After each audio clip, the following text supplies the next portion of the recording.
everybody, my name is Sally-Ann Spence and we are here at Cerney Wick, an incredible dig where we're finding both Ice Age material and Jurassic. Now, where we are in this part of the area, I believe is a real mixture, but there's something very exciting going on here. And the person in charge of this area is Nigel Larkin. Hello, Nigel.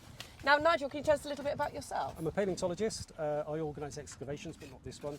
I also clean and conserve and mount specimens for museums. So this is day one. Yep. And you think we've got something quite exciting here? Yeah, this was found on day 0, so it was flagged as a potential bone. People went to walk there, etc. But now that we've been digging around it, we've actually found something quite big. It's extended in several different directions. We think that this is the remains of a skull of a mammoth, a steppe mammoth. Oh my goodness. Now, how can you see that and how do you know that from at this point in time? Well, it's quite large, for one thing, so it's probably something to do with the mammoth. It's definitely Ice Age bone as opposed to Jurassic bone. We can tell by the way that it's broken and crumbling. The Jurassic bones tend not to do that.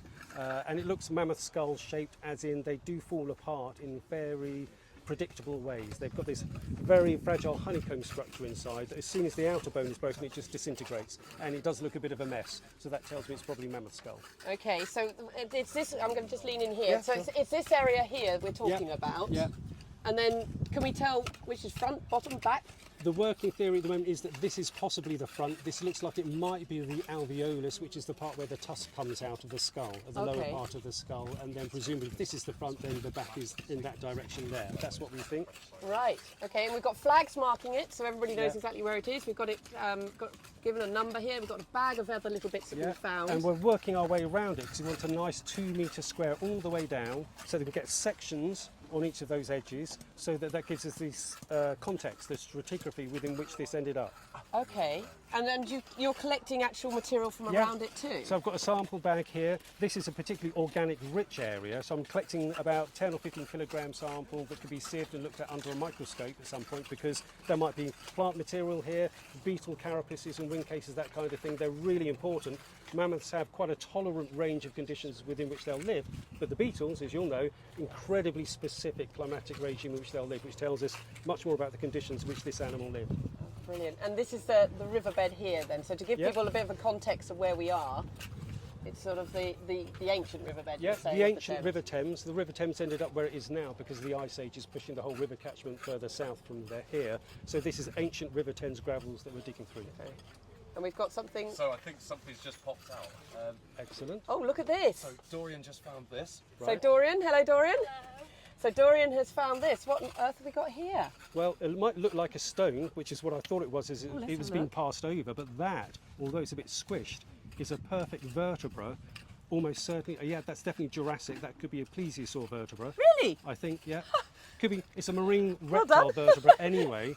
It's not ichthyosaur, so it could be plesiosaur, pliosaur, turtle, we have crocodile here. We found a crocodile skull last year. So the person to ask would be Richard. Is Richard. Richard, can you come over and have a look? We've just had something come in. So this is crazy. This has just come out from here, has it? Yeah. So we got our mammoth skull here. Our Ice Age mammoth skull, and then a marine reptile from the Jurassic, so separated by something like 150 million years. So someone will have to mic up Richard. I'm going to come. Can I steal the mic off you? Because this is a little bit ad hoc. I'm going to come around here. Come round this way, Richard, Richard. we have found something. We'll get our camera. This is the thing we're going to do. I'm not going to let you look at this until we've got the camera on you, Richard. Here, let's get you over here. I'm going to mic you up as well, because they seem to think we might have something rather special on there. This is live, you see, guys. Here we go. Right. Okay. What have we got? Ooh. Well, what's Dorian? Dorian found this. It's a crocodile vertebra. Yeah. Very nice. Oh, wow. It's a bit water worn, so it's been tumbling around the river for a bit. So Jurassic? Jurassic, yeah. Probably the same date as our skull. So we found a skull here last year. Richard, can you tell us a little bit about the skull that was found here last year? Last year we found what is possibly the best preserved marine crocodile skull ever found in this country. Extraordinary specimen. It came out of a nodule from the corner over there. I worked out about 600 hours preparing it. It has now been to Southampton University to be micro-CT scanned and so on, and the results are extraordinary, but more to come. There will be papers there may be a PhD thesis in it. So it's Richard was actually moved to tears. Yeah. I will tell you. Yeah. In fact, we were all pretty much moved That's to right, tears yeah. by your reaction Oh, alone. God, It was yes. once in a lifetime thing. It is, yeah. So we think we've got a vertebrae here. Potentially, dare I say, could it be from the same animal, or is that really just? That's pushing it a bit. Yeah. Because really, we only have a skull. We don't know what the rest of it is like.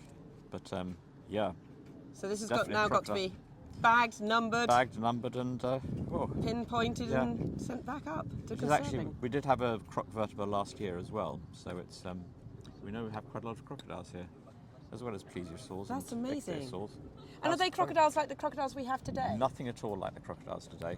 So what would they be more like? Crocodiles we have today are like a tiny little relict of what was once a much more diverse group. So ancient crocodiles had all sorts of things. There were fast runners, there were ones with horns, there were ones with hooves, there were vegetarian crocodiles, there were all sorts of things. And this is a group called the Thalattosuchians, which basically it's crocodiles that went back into the sea. So they became much more adapted to living in the sea than modern crocodiles.